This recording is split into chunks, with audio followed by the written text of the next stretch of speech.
Today we're going to look at three different models, and all three are just a paragraph, three different paragraphs from three different writers. All of them come from your class, and for each one there's something effective about it. So turn your brains on. We're going to learn from each other and from our writing. So Model A, here we are. This is a body paragraph from the essay, and so we don't know the exact context, but that's okay. We can still see what's happening here. The views of these prominent philosophers were already a source of debate at that time. Descartes, a rationalist, the belief that knowledge comes from reason, put forth the notion that every newborn child was born with prefigured knowledge. This theory was conflicted by Locke's idea that our mind is a blank record at the start of our lives, that acquires knowledge through the senses. This idea followed Locke's empiricist belief that all knowledge is gained through experience, and we see that citation there from 2016. Nowadays, modern philosophers have opted to use panpsychism, the belief that the mind is an omnipresent element of reality, to try to make discoveries about consciousness. Instead of identifying if we are conscious, certain branches of panpsychism already hold consciousness as a self-evident truth, and we see a second source here. This has helped philosophers move away from the question of are we consciousness to how does our consciousness arise?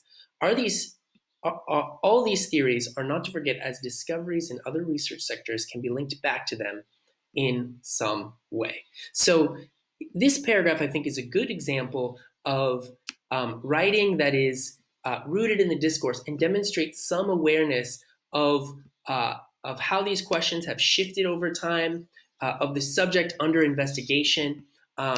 We do see a really practical example of how this writer has synthesized, has brought together these two different sources. And I love that the student has done that without quoting. No need to quote, right? That's a choice you have, as we talked about before. Anytime you're pulling knowledge, you're pulling a detail, you're pulling an idea, you're pulling research, whatever it is, you have the choice to quote or not to quote, right? To paraphrase. But in both cases, the student acknowledges where those ideas, where those details came from. So this is an example body paragraph that really pushes this student, that really enables this student to root their thinking in the discourse. That's the first one. And on your rubric, that really correlates to that first section, the research, right? You'll see these single point rubrics that we're experimenting with now. And here we're looking for areas where you can grow and areas where you're really demonstrating strength. But when you look through these strands of the criteria, this paragraph really is doing a great job in meeting that standard. Second example, Model B. This one is doing something else, and we're going to look at it together. As well, fate and free will are inextricably linked to dualism. Matter suggests predisposition. All the codes in your brain are already there. The brain sends certain electrical signals, and boom, you lift your arm, close your eyes, confess your love to someone, or decide to skip school today. Yet this puppet game can be avoided through Descartes' theory. As long as your mind remains intangible, you are in control of your life. You have the free will to actually keep your arm down and eyes open, or keep your true romantic feelings to yourself. You can assess situations and make sensible choices, and all that comes from your level of intelligence as opposed to your brain's fate. Actually, this could be why humans have dismissed animals' consciousness maybe for so long, claiming they are incapable of feeling emotions and thinking for themselves.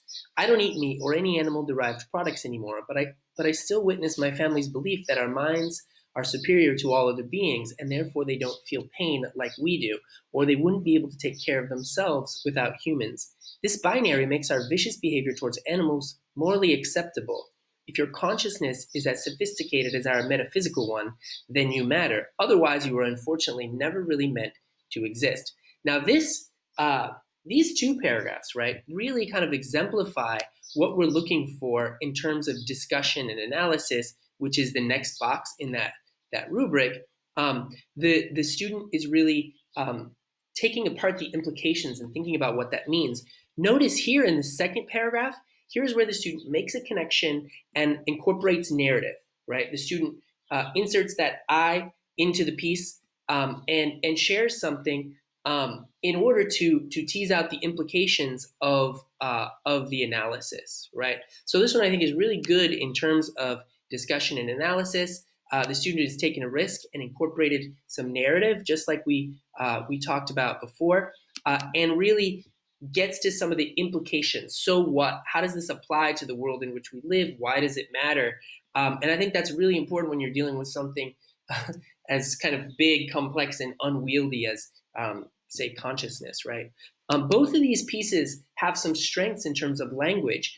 Anytime you see a sentence that's so clear, notice here, for example, in this first paragraph, we start kind of in the abstract. Fate and free will are inextricably linked to dualism. Now we're dealing with some big stuff there. Matter suggests predisposition. This is abstract, but the student really makes it concrete with really simple language. Once we get to the sort of second sentence, second line, the brain sends certain electrical signals, and boom, you lift your arm, close your eyes, confess your love to someone, decide to skip school today.